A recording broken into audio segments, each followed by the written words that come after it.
स्वागत है आपका कमोडिटी निवेश में, जहां हम आपको कमोडिटी से जुड़े तमाम सवालों के जवाब देते हैं, साथ ही आपके लिए ट्रेडिंग रणनीति बनाने में भी मदद करते हैं। सवाल पूछने का तरीका बेहद ही आसान है। आप हमारे नंबर 9136934058 पर अपने सवाल हमें व्हाट्सएप कर सकते हैं। साथ ही आप हमारे सोशल मीडिया पेज के जरिए भी अपने सवाल भेज सकते हैं। लेकिन सबसे पहले इस वक्त पाम तेल की खबर का रुख कर लेते हैं। जिस तरह से इंडोनेशिया की गुगली फिर से आई है, बार बार बयान से पलट रहे हैं और अब वापस से क्रूड पाम तेल के एक्सपोर्ट पर भी बैन लगा दिया गया है। इस पर बात करने के लिए हमारे साथ अतुल चतुर्वेदी जी हैं, सी के प्रेसिडेंट है। सर, स्वागत है आपका ईटी नाउ स्वदेश पर। सर, क्या हो रहा है, ये इंडोनेशिया की गुगली से कैसे देख रहे हैं और इसका कितना असर होगा भारत के मार्केट पर? मेरा तो ये मानना है कि इंडोनेशिया का पाम ऑयल हम लोगों को जीने नहीं देगा और इंडिया का मस्टर्ड ऑयल हम लोगों को मरने नहीं देगा। अजीबोगरीब माहौल हो गया है। 3 दिन में 3 अलग अलग बयान आए हैं और ये डेफिनेटली हिंदुस्तान के लिए तो ये काफी तकलीफदेह इशू है कि पाम ऑयल जो हम लोगों को हिंदुस्तान वहाँ इंडोनेशिया से समझ लीजिए महीने का 3-3.5 लाख टन आता था, वो सडनली तकलीफ में आ जाएगा। और इसको कहाँ से कॉम्पेंसेट करेंगे? तो एक सजेशन तो हम लोगों ने गवर्नमेंट को ये दिया है कि थोड़ा बहुत भी रेपसीड ऑयल अगर आप थोड़ी ड्यूटी को 38.5% से उसको नॉर्मल 5% के लेवल पे ले आए तो थोड़ा बहुत रेपसीड आ सकता है। सदर्न इंडिया में उसको आप ले आए, क्योंकि नॉर्दर्न इंडिया में मस्टर्ड की मार्केटिंग चल रही है तो वो ठीक नहीं रहेगा। तो देखिए, ये भी एक समझने वाली चीज है। पर मैं समझता हूँ कि जो दुनिया है ना, ये सब प्रेशर डालेंगे इंडोनेशिया के ऊपर, क्योंकि वर्ल्ड मार्केट में इंडोनेशिया का करीबन 2.5 मिलियन टन तेल महीने का जाता था। तो ये दुनिया इस तेल से एक साथ मरहूम रह जाएगी। तो मैं समझता हूँ कुछ ना कुछ तो सब इनको इंडोनेशियंस के ऊपर प्रेशर पड़ेगा और गवर्नमेंट ऑफ इंडिया भी डेफिनेटली प्रेशर तो डालेगी इनके ऊपर। और सर, तो अगर वो अपने अगर सर इंडोनेशिया अगर ब्लेंडिंग के जो उनके मौजूदा जो टारगेट होंगे 30% के आसपास है, मुझे जहां तक याद है, क्या उससे अगर 20-25% कम कर देंगे तो मुझे लगता है पर्याप्त सप्लाई होगी इंडोनेशिया मार्केट में? देखिए, आप जो बात बोल रहे हैं ना, बिल्कुल दुरुस्त बात है। जैसे हिंदुस्तान में जो भी एडिबल ऑयल का इन्फ्लेशन है, ये इम्पोर्टेड इन्फ्लेशन है। जहां तक इंडोनेशिया का सवाल है, उनका एक्सपोर्ट रिलेटेड इन्फ्लेशन है और बायोडीजल मैंडेट रिलेटेड इन्फ्लेशन है। आज आपका $650 आप पर टन एक तो लेवी लगाते हो एक्सपोर्ट के ऊपर और दूसरा 30% बायोडीजल में मैंडेट रखोगे। और आप एक चीज और जरा समझने की चीज है कि जो बायोडीजल में मिक्सिंग करते हैं ना पाम, वो आज की तारीख में तकरीबन $800 का उसमें नुकसान है। तो वो नुकसान भी झेल रहे हैं। और जब ये बायोडीजल मैंडेट लाया गया था तो उस समय मकसद ये था कि पाम ऑयल के दाम ऊंचे हो जाएं। दाम तो ऑलरेडी ऊंचे हैं, तो इसके लिए अब तो उनको थोड़ा सोचना चाहिए कि एटलीस्ट 10% तो मैंडेट घटाएं, एटलीस्ट 20% तो लेके आए तो थोड़ा वर्ल्ड को तेल तो मिले उनका। सर, एक और बात, इंडोनेशिया इतना बड़ा उत्पादक है, पूरी दुनिया का करीब 58% अकेले उत्पादन कर रहा है और खपत भी उतनी नहीं है। उसके बाद भी अगर वहाँ दुनिया भर से ज़्यादा, सबसे ज़्यादा रेट अगर वहीं हो जाए खाने के तेल को, तो ये पॉलिसी का कितना बड़ा पॉलिसी फेलियर है पूरी तरह से।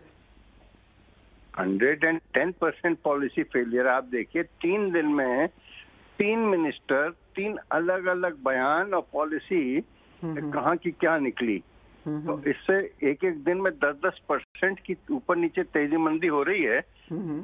कितने लोग शहीद हो गए होंगे इसमें। ओके सर, अब अगला सवाल होगा, क्या सर मलेशिया के पास इतनी सप्लाई होगी? हालांकि वो तो खुश काफी होंगे कि चलिए बढ़िया मार्केट मिल रहा है हमारे लिए अगले कुछ हफ्ते के लिए, क्या लेकिन भारत की मांग को वो पूरा कर पाएंगे?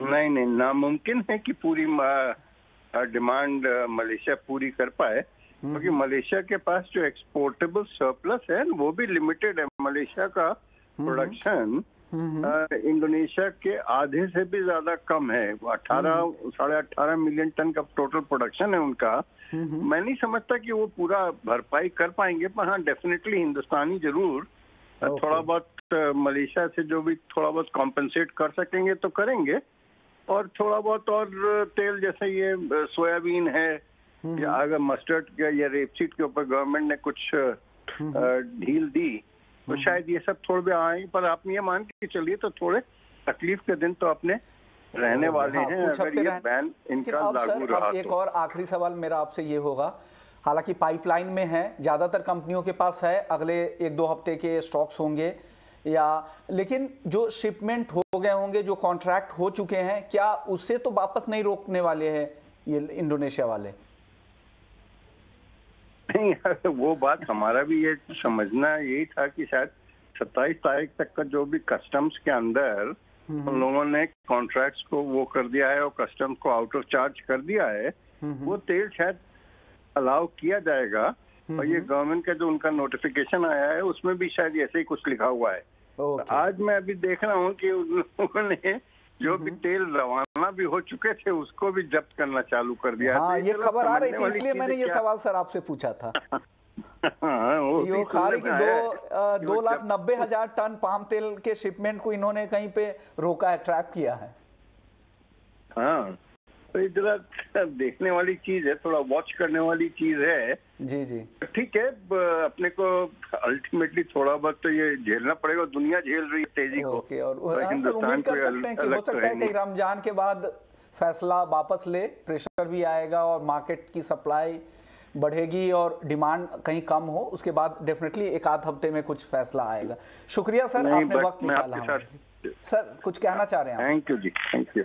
मैं ये कह रहा था कि इंडोनेशिया के लिए भी ये बहुत तकलीफ का वो है बैन, और उनको भी ये सस्टेन करना उनके लिए बहुत तकलीफ से रहने वाला है, तो ज्यादा दिन ये सस्टेन कर पाए ये मुझे थोड़ा शक है। बिल्कुल सर, इतना गलत तैयार हो जाएगा, ओवर सप्लाई की स्थिति होगी। शुक्रिया सर, आपने वक्त निकाला हमारे लिए। चलिए आगे बढ़ते हैं और एक और अहम खबर दिन की है, वो है WGC गोल्ड की आज रिपोर्ट आई है। उस पर बात करने के लिए हमारे साथ सोम सुंदरम PR साहब है, रीजनल CEO है WGC इंडिया के।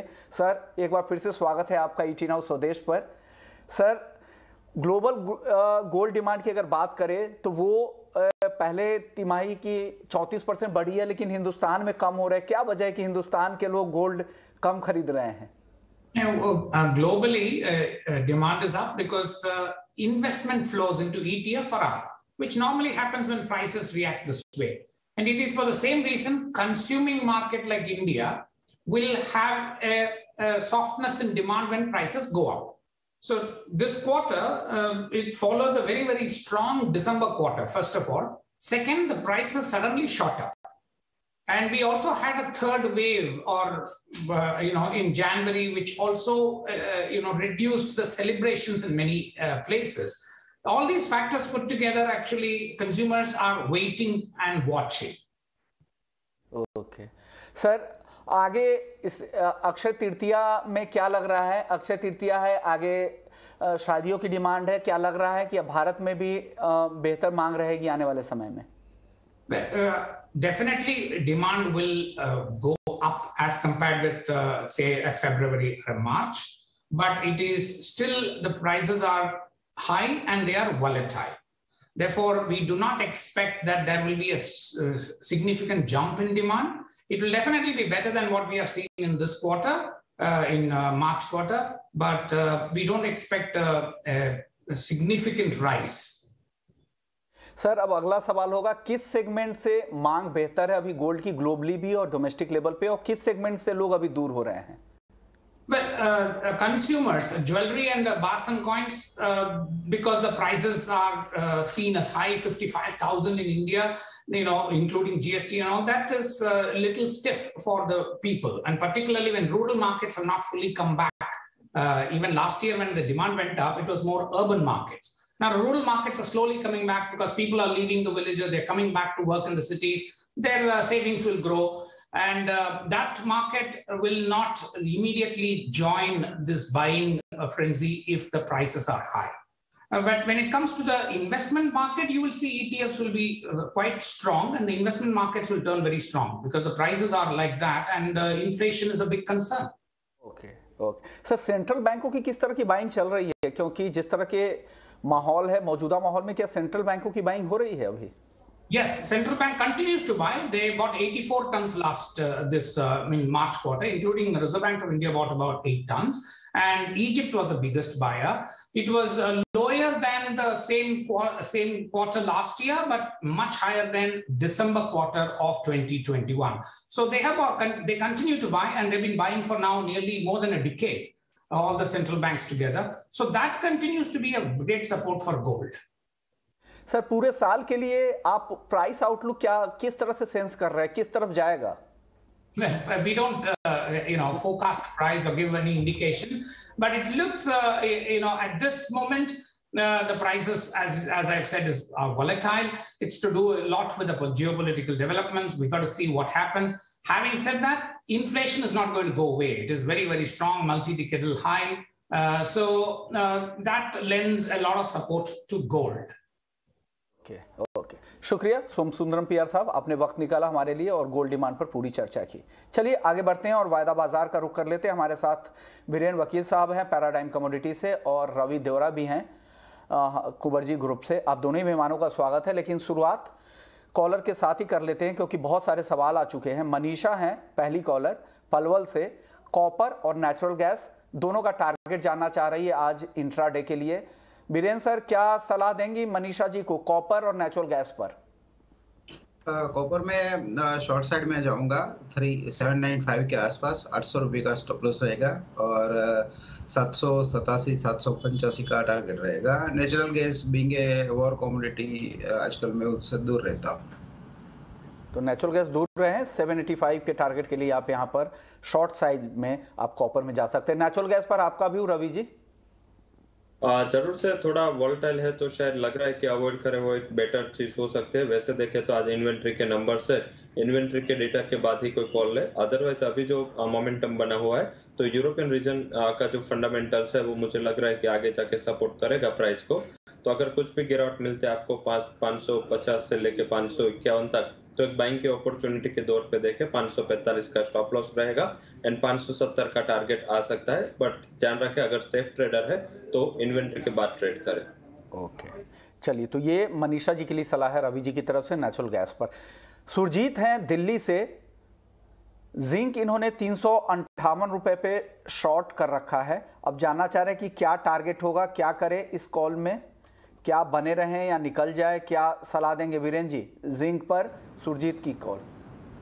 मैं जिंक में बाई साइड प्रेफर करूंगा। बैकवर्ड वाला मार्केट है, इन्वर्टेड जिसको बोलेंगे, तो यहाँ करीबन 355-56 के आसपास शॉर्ट साइड एग्जिट करके लॉन्ग साइड इनिशिएट की जा सकती है। थोड़ा स्टॉप लॉस थोड़ा वाइडर होगा 350-351 का। टारगेट अपसाइड में हम 368-370 रख सकते हैं और इसका जो टाइम फ्रेम है वो 3-4 दिन का होगा। कॉलर सुनील हैं दिल्ली से, गोल्ड का आउटलुक जानना चाह रहे थे। गोल्ड को लेकर आपका व्यू क्या है रवि जी? जिस हिसाब से डॉलर इंडेक्स फिर से 103.50 के ऊपर ट्रेड कर रहा है और लगातार वो नॉर्थवर्ड जर्नी है, तो लग रहा है कि जीडीपी के डेटा की वेट करे। अगर जीडीपी के डेटा बेटर देन एक्सपेक्टेड आते हैं, 6 बजे जीडीपी के नंबर से 1% के आसपास जीडीपी के एक्सपेक्टेशन है, अगर उससे कुछ भी ऊपर डेटा आता है तो आप शॉर्ट का ट्रेड ले सकते हैं। अभी जो M6 पे प्राइस चल रहा है, आई थिंक यहाँ पे कुछ भी उछाल देखने को मिलता है। 51,350 सेल करे। डाउन साइड मेरा मानना है 50,600 तक के लेवल 2 से 3 ट्रेडिंग सेशन में दिखने चाहे। 51,500 का एक छोटा स्टॉप लॉस लगा के सेल ऑन राइज की स्ट्रेटेजी रख सकते हैं। सेल ऑन राइज की स्ट्रेटजी आप गोल्ड में बना सकते हैं। चलिए अगले कॉलर हैं जगदीश हैं जोधपुर से, ग्वारगम पर इनको राय चाहिए। ग्वारगम पर क्या राय देंगे बीरेन सर? फिलहाल थोड़ी सुस्ती है, मैं गवार गम के बदले गवार प्रेफर करूंगा। मुझे गवार में थोड़ी ज़्यादा मजबूती लग रही है कंपैरिजन में, तो गवार गम के लिए फिलहाल मैं, हालांकि उसमें भी मेरा ओवरऑल व्यू बुलिश है, बट एट दिस लेवल मुझे थोड़ी सुस्ती लग रही है because of temperature level. Okay, आप ग्वारगम पे क्या व्यू देते हैं रवि जी? जरूर से मैंने भी आज जो रिकमेंडेशन दिए वो गोवार सीड में, क्योंकि टेक्निकली भी वेल प्लेस्ड है एंड आई थिंक वहां पे अगर आपका प्रेफरेंस सिर्फ गम ना हो तो सीड में बाई करे। 6,350 के करीब 6,550 का मेरा टारगेट है। 6,260 का एक स्टॉप लॉस लगा है। गोवार गम में आपको ट्रेड करना है, वहां भी बाई पोजीशन ले। 12,560 12,550 के करीब आप गुआर गम के मई कॉन्ट्रैक्ट में बाय ले सकते हैं। 12,400 का स्टॉप लॉस लगाए और अपर साइड मेरा मानना है कि 12,900 तक के लेवल्स वहां देखने चाहिए, बट अगर ट्रेड नहीं लिया है तो एग्जीक्यूट करना है अभी, तो मेरे हिसाब से गुआर सीड में बाय करना चाहिए। ओके, चलिए ये व्यू है। अगले दर्शक है करुणेश है हरिद्वार से। क्रूड इनके पास 7,760 रुपए पे शॉर्ट है 7760 पर। क्या करे बीरेन जी, क्या लग रहा है इनके भाव के नीचे आएगा क्रूड? फिलहाल इस पोजीशन में शॉर्ट साइड में बना रहना चाहिए। 7935 का स्टॉप लॉस होना चाहिए। डाउन साइड में 7450 7500 7450 75 के आसपास का टारगेट रख सकते हैं। ओके, तो ये व्यू है, लेकिन आप स्टॉप लॉस ध्यान रखिएगा 7935 बीरेन जी की तरफ से जो स्टॉप लॉस दिए जा रहे हैं। अगले दर्शक है किशन है नासिक से। जीरा जून कॉन्ट्रैक्ट इन्होंने 23,000 रुपए पे खरीद रखा है। रवि जी क्या करे, 23,000 की बाइंग है, ऊपर की बाइंग दिख रही है। जरूर से जीरा काफी टाइम से देखे तो लगभग 15-16 दिन से एक रेंज में फंसा। हमने पहले इंडिकेशन भी दिया था। उसका बेसिक रीजन है कि अराइवल जोधपुर एंड ऊंझा मंडी में जो चालू है, तो शायद लग रहा है कि इतना ज्यादा तेजी आपको 15-20 मई तक ना दिखे, बट अगर आपका होराइजन लंबा है और आप रुक सकते हैं तो मेरे हिसाब से मुझे ज्यादा यहाँ से वीकनेस नहीं दिख रहे।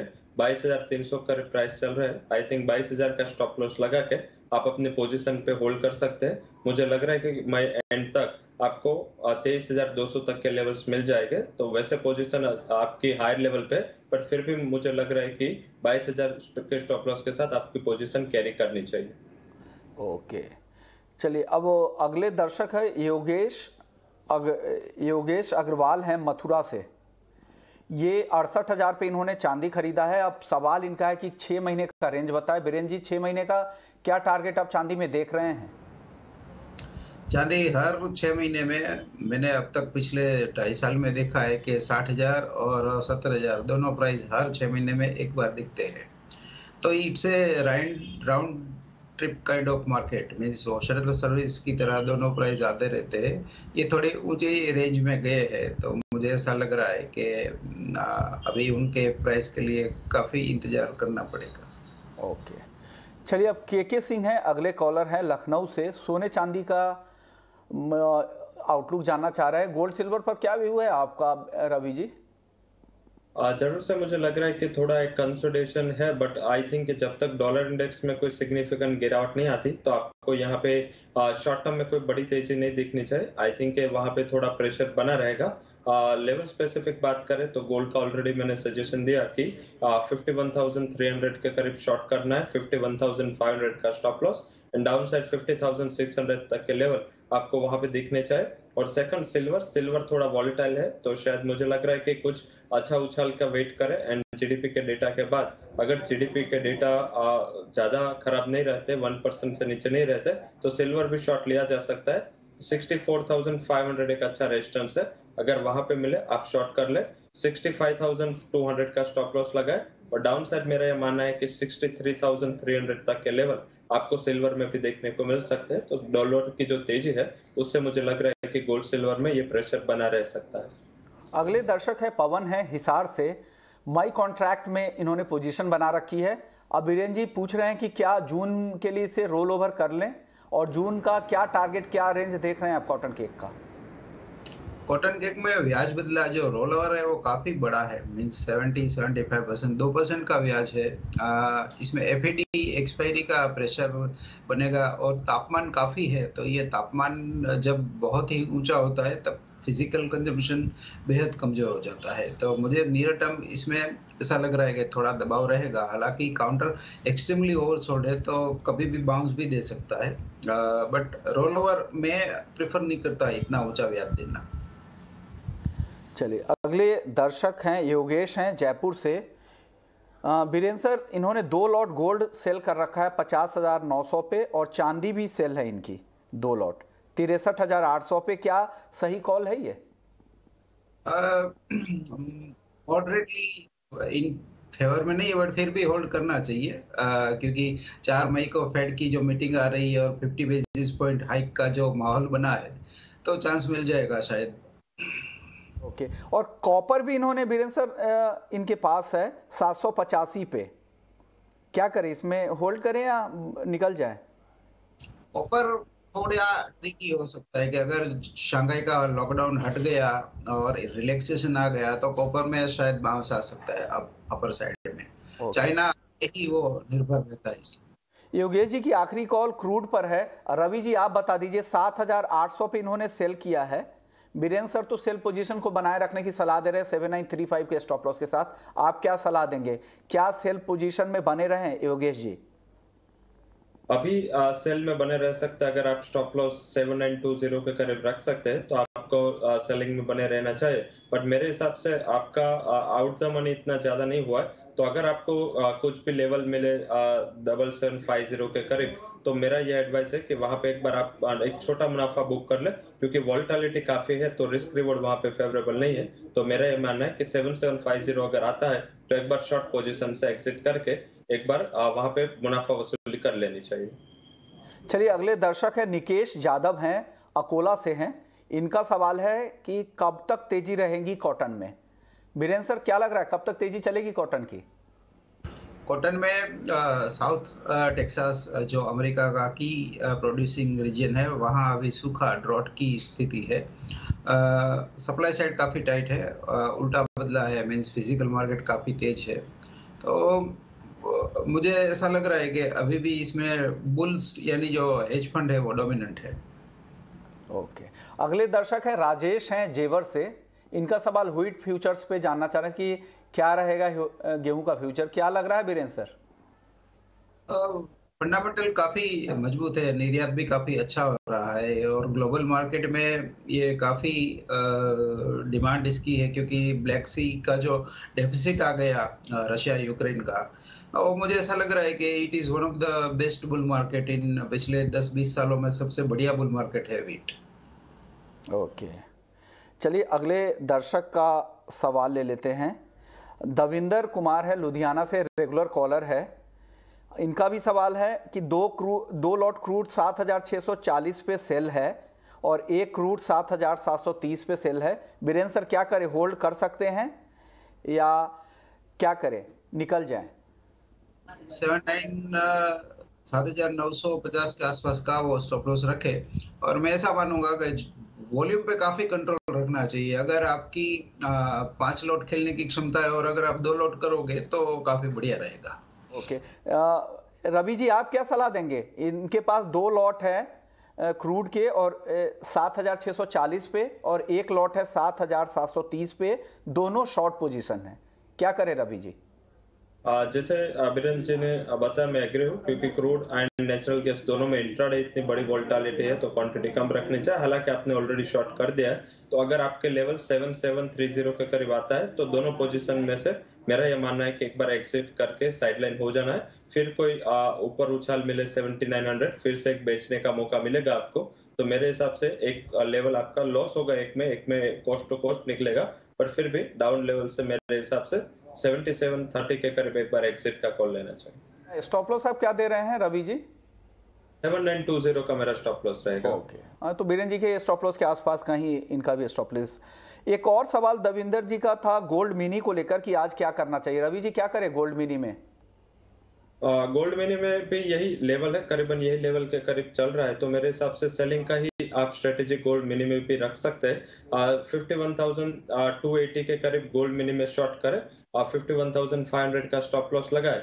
एंड डाउन साइड थोड़ा बहुत आप मिनी कर रहे हो तो आपके लिए थोड़ा रिस्क एपेटाइट ज्यादा होगा, तो 50,500 तक आप रुक सकते हैं। तो सेल ऑन राइज का स्ट्रेटेजी वहां भी रहेगा। मुझे लग रहा है कि इवनिंग सेशन में प्रेशर और बढ़ सकता है।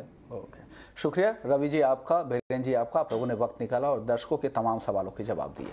तो कमोडिटी निवेश में फिलहाल इतना ही, लेकिन आप बने रहिए हमारे साथ। ब्रेक के बाद आपके लिए होगा स्वदेश विशेष। नमस्कार।